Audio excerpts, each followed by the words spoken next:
Good morning. अभी हम पढ़ रहे थे पैरामीशियम में आपने पैरामीशियम का स्ट्रक्चर, डाइजेशन, एक्सक्रीशन, रेस्पिरेशन पढ़ा था। आज हम पढ़ेंगे रिप्रोडक्शन और वेरी इम्पॉर्टेंट है ये। तो जैसे कि हम जानते हैं कि ये यूनिसेल्युलर एनिमल है और इसमें मुख्य रूप से जो रिप्रोडक्शन है वो एसेक्सुअल रिप्रोडक्शन होता है, वो बाइनरी फिशन द्वारा होता है।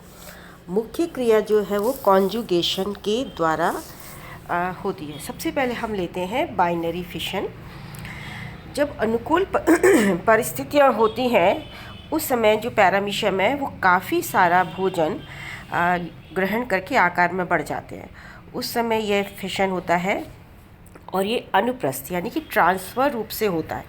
इस क्रिया के दौरान पैरामीशियम भोजन लेना बंद कर देता है और जो ओरल ग्रूव, जो कि मैंने आपको बताया था कहाँ पर होती है, लेट्रोवेंट्रल सरफेस पर।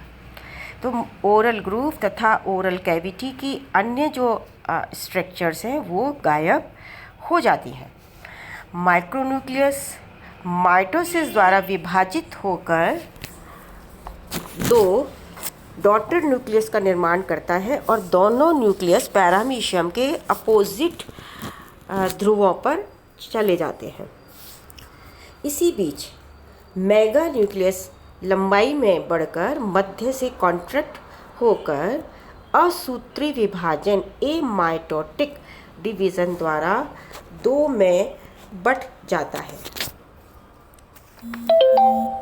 अब पैरामीशियम के दोनों सिरों की जो अधर सतह पर ओरल ग्रूव का निर्माण शुरू हो जाता है और सेल के मध्य में भी एक कंस्ट्रिक्शन या संकीर्ण खांच विकसित होने लगती है और ये तब तक गहरी होती जाती है जब तक कि पूरा साइटोप्लाज्म दो में विभाजित नहीं हो जाता।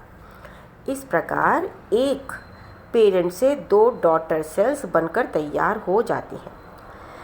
आगे के वाले भाग से जो बनने वाली पुत्री सेल है उसे प्रोटर तथा पीछे वाले भाग से वाली पुत्री पैरामीशियम को ऑपिस्थे कहते हैं। देखिए डायग्राम में नंबर 1 में पैरामीशियम शो किया है, दूसरे में जो ओरल ग्रूव और ओरल कैविटी की जो रचनाएं हैं वो गायब हो रही हैं।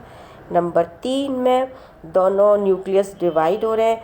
मेगा न्यूक्लियस है वो माइटोटिक रूप से डिवाइड हो रहा है लंबा होकर और बीच में वेंट्रल सरफेस पर खांच बन रही है और उसके बाद ये जो ट्रांसफर्स रूप से दो में बट रहा है, जिसमें ऊपर वाले भाग को हम कहते हैं प्रोटर और नीचे वाले भाग को ऑपिस्थे। और इस प्रकार एक पैरामीशियम से दो डॉटर सेल बन जाती है। अब इसके बाद आता है कॉन्जुगेशन, संयुग्मन। यह वह विधि है जिसमें दो प्राणी अस्थायी रूप से संयोजन करके लघु केंद्रक पदार्थ का आपस में एक्सचेंज करके अलग हो जाते हैं और दोनों जीव फिर बाइनरी फिशन द्वारा डॉटर पैरामीशियम का निर्माण करते हैं। कुछ वैज्ञानिक इसे लैंगिक विधि भी मानते हैं और कुछ अलैंगिक, क्योंकि इसमें गैमेट्स का निर्माण नहीं होता। इसका अध्ययन हर्टविग और मोपाज ने 1889 में किया था। इसमें एक ही जाति के दो पैरामीशियम का संयुग्मन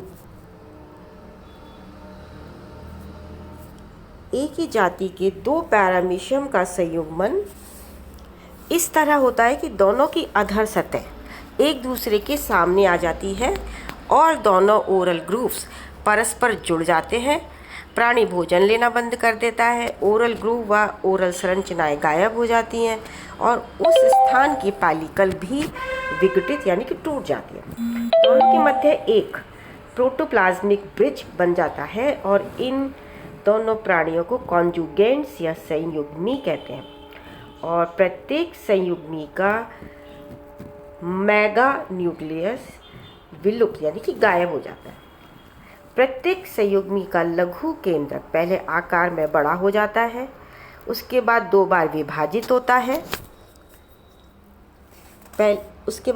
विभाजित होकर इनमें से एक रिडक्शन डिवीज़न होता है। इस प्रकार 2 डिवीज़न के फलस्वरूप 4 अगुणित केंद्रक बन जाते हैं।